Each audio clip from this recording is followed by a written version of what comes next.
Jim, for that kind introduction and for your partnership and friendship through the years.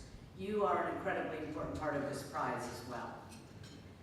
It's humbling to stand here with all of you who are gathered today to celebrate and support education in Boston, and that is absolutely what we should be doing today.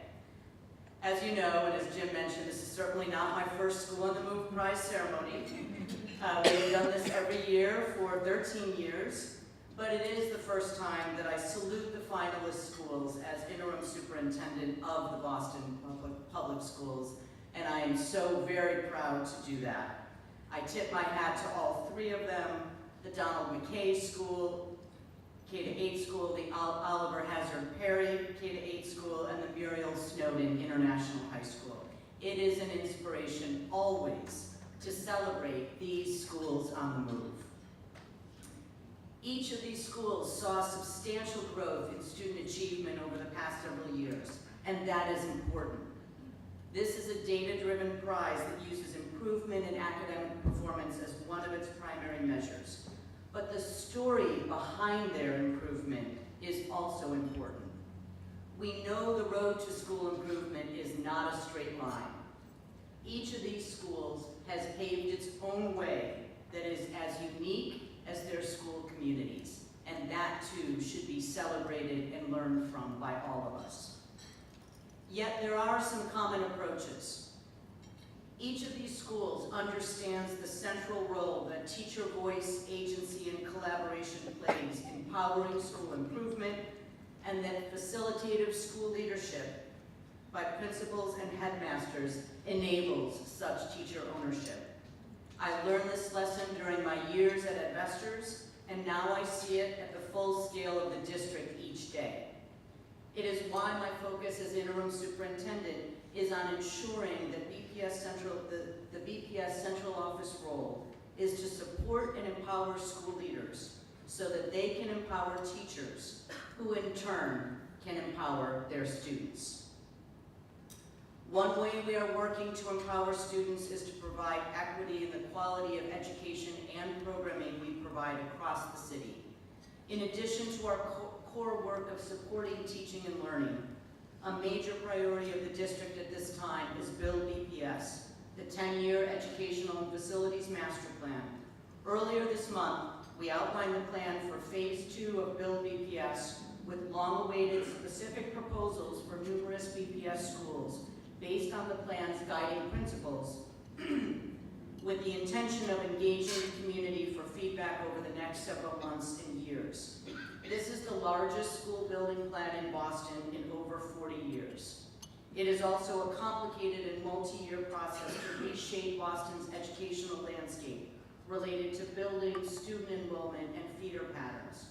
Some of the conversations will be difficult as the system of schools undergoes changes, but I also want to highlight a few of the compelling guiding principles of the plan related to access, equity, and quality learning for Boston students, as they are part of the aspirational vision that must be part of the conversations in the months ahead as well.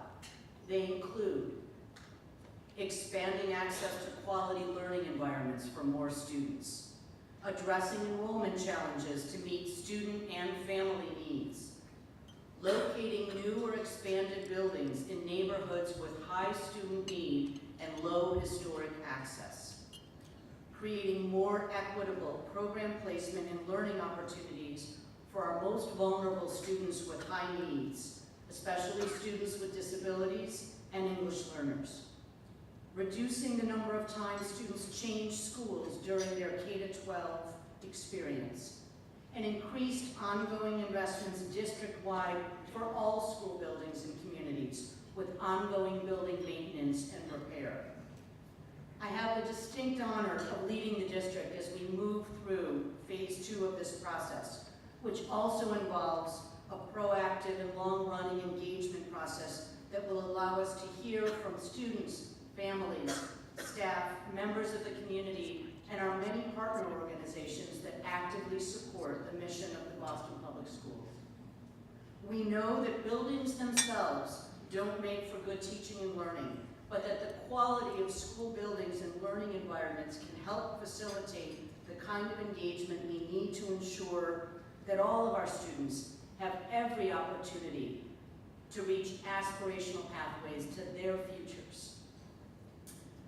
I hope that the many partners in this room today join us in this community engagement process as we work to provide modern facilities, equity of access to quality schools, attention to meeting the needs of our most vulnerable learners, and great pathways that make sense for each and every one of our students in Boston.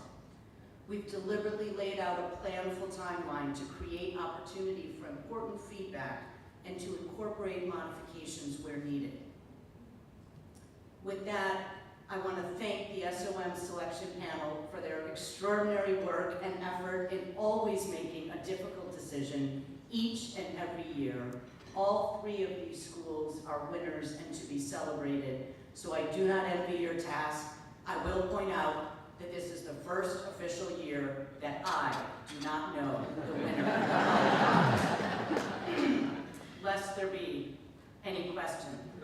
I also want to thank the incredible board and staff who have been my partners, teachers, learners, advisors, supporters through the years, but most importantly, they are fierce advocates and champions for the work that we must all do together to ensure bright pathways for all of Boston students. This is a moral imperative, particularly in times of national divisiveness, that we stay unrelentingly focused on meeting the needs of all of our students.